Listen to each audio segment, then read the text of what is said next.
Are you missing the most important step when it comes to decluttering?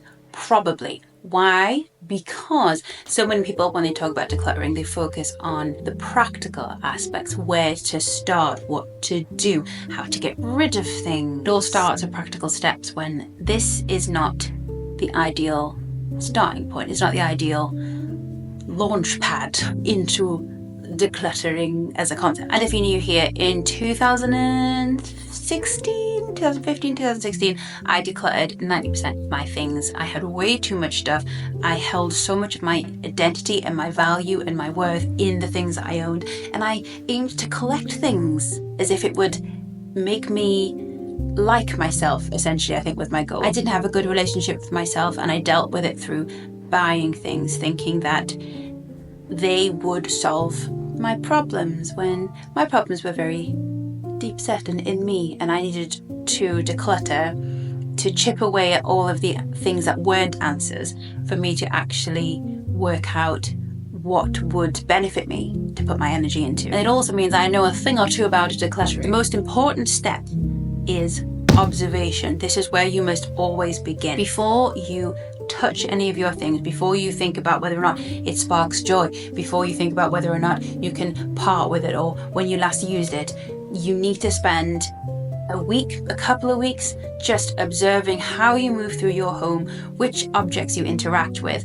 how those things might make you feel. What do you use your rooms for? What is awkward in a room? What could be set out better? If you just move through your life for a couple of weeks, if you move through your home with more of a conscious effort to observe what you are doing, how you are spending your time, what you are using, then it means when it actually comes to making decisions, you are going to be in a much, much better position, because it's not just the things that we're discussing here, it's also yourself, how you feel, how well you know yourself. And it's very easy to think that you know yourself because you are you, so you spend the most time with yourself, but it also means that we don't get a very far off perspective as to who we are and how we move and how we operate. So consciously having this kind of bird's eye view, observing hat on as we move through our life is really, really important when it comes to making these decisions, because ultimately we don't want to regret our decluttering decisions. And the only way you can do that is by really getting to know yourself and getting to know your behaviors and your intentions. So how do you observe exactly? It's a very, very good question.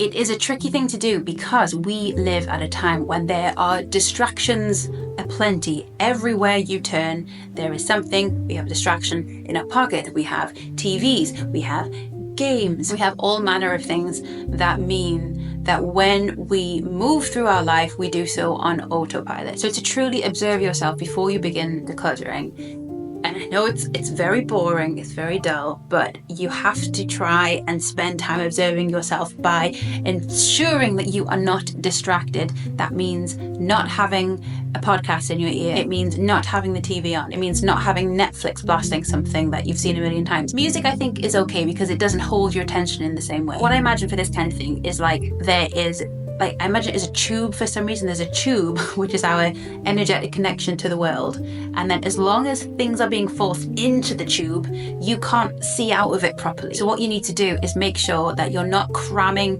the attention tube full of nonsense and stuff that doesn't ultimately matter, so that you can actually see out of it, like a periscope.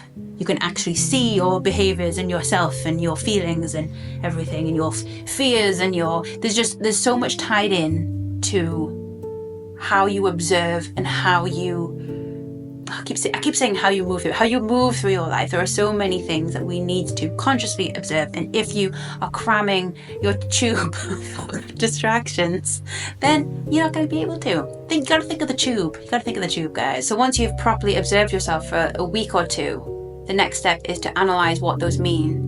And then the next step, the final step, is to actually implement things, is to make changes, make your home more streamlined, simpler to move through. And that is where decluttering will take place. But if you make your aim decluttering purely just to have fewer things, there will be some benefits in that. But to really get the most out of it, you have to observe yourself. You have to re-engage with your true motives, your true intentions and your behaviors, so that you are able to actually come at decluttering with some information. If you declutter purely feelings based, I think that's valid as well. But ultimately, one of the things that stops people from decluttering positively is that you come at it from this feeling of fear. You worry that you're going to be making a mistake when you get rid of something. But if you can go into it properly informed, then it means that the fear isn't going to rule you in the same way. I'm a big advocate for using your decluttering process to learn as much about yourself as possible, because it's only in doing that you can undo a lot of the unhealthy messaging that might have led you to the point where you need to declutter. And the better you know yourself, and the better you appreciate your own value separate to all of this stuff, the better your life will be moving forwards. So don't skip the observing step. We observe, then we analyze, and then we implement, and then you'll find that you'll go back to observing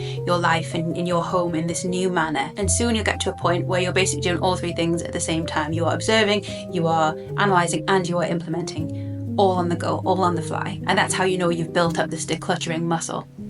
So that is my top tip for you as someone who has a fair wealth of experience in this area. If you have any questions, please leave them in the comments. If you're interested in my Minimalist Wardrobe guide as well, then I shall leave the link below. It has everything I think that is important when it comes to putting together your own minimalist wardrobe. It comes in an audiobook form as well as a readable PDF, and there are attached videos, and there's a community, and it's all good stuff. I highly recommend it. But of course I would, so make sure you read and you work out if it is actually something that you want, because I don't want to be part of that crowd telling you to buy things that you don't need. That's not me. But then when I'm selling something, it puts me in a bit of a tricky situation, but I think it's good anyway, so maybe you will.